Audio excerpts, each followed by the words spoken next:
Well, the PlayStation community is upset again, but what are they upset for this time?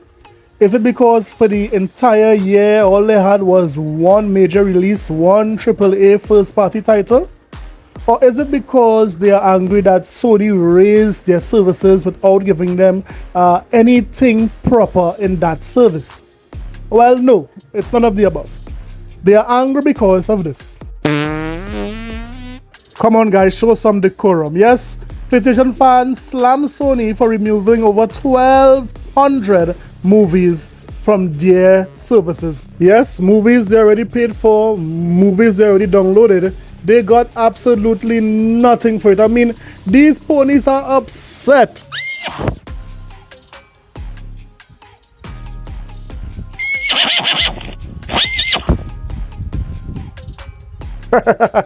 Easy boy, easy.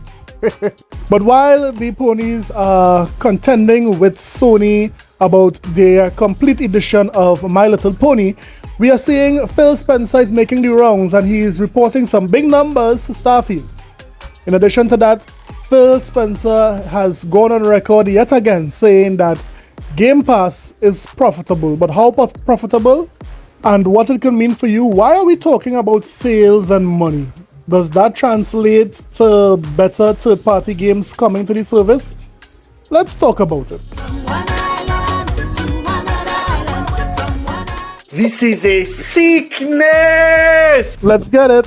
First up, GTA was leaked, the trailer was leaked, and because of that, Rockstar would have pulled the trigger on releasing the trailer. So right now the trailer for GTA 6 is up if you're interested in that. Yes, I'm not going to show it here before they kablooey my channel, but it's up there for those who are interested in GTA 6. Now when it comes to the deals, the end of year deals, we know that there was a lot of deals. Here are some deals that Sony provided, which was a clear insult to any gamer. Then we have some good value here from Nintendo, and not wanting to be left out, Microsoft also had a wonderful deal. And a matter of fact, it is the lowest the Xbox Series X ever went to, $350. Now, some ponies were saying that even at $350, the Xbox was not selling. Well then, lay eyes on this one. Yes, the Xbox is sold out on this website. This is a next clear evidence that Xbox is doing good when it comes to their Black Friday deals. Now, how would it stack up against the competition? We'll have to wait and see. But that is just one aspect of the smaller news. In addition to the smaller news, we noticing that Microsoft wants Game Pass users to really tune in to the Game Awards. Why is Microsoft only stressing tune into the Game Awards? I hope they are not setting up themselves for not announcing something somewhat good. But it's clear that Microsoft wants us to tune into the Game Awards. What would you do? Are you going to tune in to see what Microsoft would unveil? Let me know in the comment sections below. Now let's begin one of the main topics. When Starfield was announced to being an Xbox exclusive, a lot of Sony fans wanted it to fail. A lot of the gaming media who prefer to play on Sony wanted this game to fail. I mean, the amount of criticisms that Starfield got was very alarming. It was surprising to say the least. Who could remember they saying that the title screen was too basic? Who could remember them saying that it takes a half an hour before you hit an invisible wall? You could believe that, guys. They were actually trying to rate Starfield based of a title screen. Let that wrap around your head for a minute. But when it was all said and done, when Starfield was released right after early access, Starfield had over 6 million players day one. In addition to that, we saw a plethora of persons bought the game in early access. So when those numbers came out, it really sent the industry in shock, seeing that this game was so successful and it didn't have the platform that was Sony. It did not have the PlayStation 5. Now, even when they announced that Starfield hit 10 million players, You know, for some gamers, that was not enough. They said that was a total failure. How could Starfield hit 10 million players? In addition to that, they compared it with Halo. They said Halo reached 20 million players. They said Horizon reached over 20 million players. So Starfield at 10 million is a failure. It's a colossal failure. Well, Phil Spencer had an update as to how many persons played Starfield. Listen up. Starfield has been awesome. One of the special things about my job is I get to play games very early in the development. In fact, I was playing Starfield about this time last year, and the game came out at the beginning of September of this year.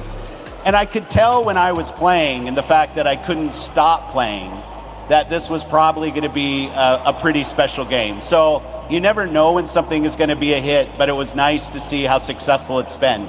In fact, Starfield has now had over 12 million players since the launch of Starfield. And it still sits in our top 10 most played games from our studios. So thank you everybody for all the support on Starfield and making it a tremendous hit. Yeah, so 12 million is nothing to sneeze at. That's a huge number to know that 12 million persons were able to play your game. Now, persons made a very silly comparison between Halo and Forza when it compared to Starfield. You see, one have to remember that both Halo and Forza are established franchises. They are established IPs. Starfield was a brand new IP. So for a brand new IP to get 12 million players is phenomenal. Now, he went on to say that he wanted Starfield to continue for 12 years. Listen up. We talked about Skyrim. 12 years after Skyrim came out, people are still playing it. Do you see the same thing happening with Starfield? That's our goal. You know, Skyrim is such an amazing hit from Bethesda Game Studios.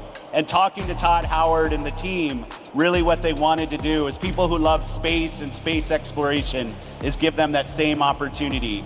So we've already announced that we've got our next expansion coming, Shattered Space. We've already told the community that they'll get all the mod tools so they can go and create their own content in Starfield, which has been so important to Skyrim. So a ton of confidence that for many, many years, Starfield will be sitting very high in the gameplay.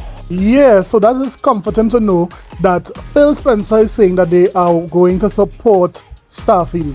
Their goal is to make Starfield be like Skyrim last 12 years where people are still playing it. No doubt that would be achieved by them constantly making new content, and of course the community getting their hands on the tools to make some wonderful mods for Starfield. And a matter of fact, when the community get their hand on Starfield, I'm sure that some persons who do not play Starfield will jump into it because the community does do wonderful stuff for a particular game that they love. So let me hear what you think about Starfield reaching 12 million players, and do you think that it is possible for it to last as long as Skyrim? Let me know in the comment sections below. And finally, since Game Pass came to market, Sony fans kept saying that Game Pass is not making Microsoft profitable. They said Microsoft is bleeding money, and because of that they are going third party. Game Pass is a wash, Game Pass is killing gaming. This was the rhetoric that these pony fans were saying for a number of years since Game Pass came out. Well, Phil Spencer in this same interview touched on, if Game Pass is profitable. Listen to Tech for Gamers as they report Xbox Game Pass is profitable but requires $1 billion yearly investment. Listen up. Xbox Game Pass is profitable but requires $1 billion yearly investment. Xbox Game Pass has been dubbed the best deal in gaming. Starting at a low monthly cost, this service offers instant access to hundreds of great games, including numerous first-party titles from 2023. However, the subscription-based model for AAA games has led to mixed feedback from the industry. While the likes of Jim Ryan claimed publishers hate the service, others believe it can be beneficial to the industry. Many have also questioned the profitability of Xbox Game Pass, claiming that Microsoft is taking huge losses on the service. During a recent interview, Phil Spencer directly addressed this point, stating that the subscription model is viable. Why it matters. Phil Spencer's statement confirms that Microsoft can look toward a future with Xbox Game Pass at the heart of its gaming platform. Phil Spencer recently spoke to Windows Central. During the interview, he clarified that Xbox Game Pass is not planned for PlayStation and discussed the future of the subscription after gaining ownership of Activision Blizzard. According to Phil Spencer, Microsoft invests around $1 billion annually to bring third-party support to the service. While some may find this shocking, Microsoft thinks this spending is worth it. Phil Spencer said, "We have a service that is financially viable, meaning it makes money, in Game Pass." Recently, the likes of Lies of P and Wo Long, Fallen Dynasty became major third-party titles on the service. Since Microsoft also offers EA Play as part of the service, it benefits from EA games like Dead Space on the highest tier of Xbox Game Pass. All of this results in millions of subscribers. We already know that at least 25 million are part of this growing ecosystem, and Microsoft is likely pleased with these results. So there you have it. Xbox Game Pass is profitable according to Phil Spencer. Now, one might say, then what are the profits that Microsoft is making? They're spending $1 billion on, acquiring third-party games for the service. Well, this is old news. I mean, I don't know why some persons, don't do research, but Microsoft did reveal, how much money they make profit from Game Pass. Look at this chart. This chart helps us to see that Game Pass earns $2.9 billion in 2021. That is, unless, of course, you pay me $100 billion. So let's do some simple maths for the ponies out there.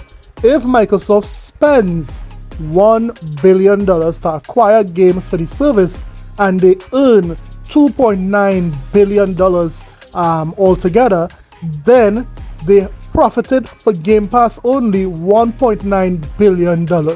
So yes, this is very clear that Game Pass is profitable. Now, I hope this ends the discussion if Game Pass is possible. I know it won't because it's ponies we're dealing with after all, but this could help gain some clarity as to if Game Pass is profitable, yes or no.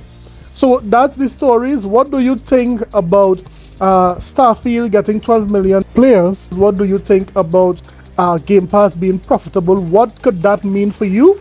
Well, if Phil Spencer and the higher ups in Microsoft sees that Game Pass is profitable, Game Pass is working, then they would invest more, meaning getting more AAA third-party games into the service, which would be better for you and for me. So that is why we spoke about these numbers, because we are to benefit from Game Pass succeeding.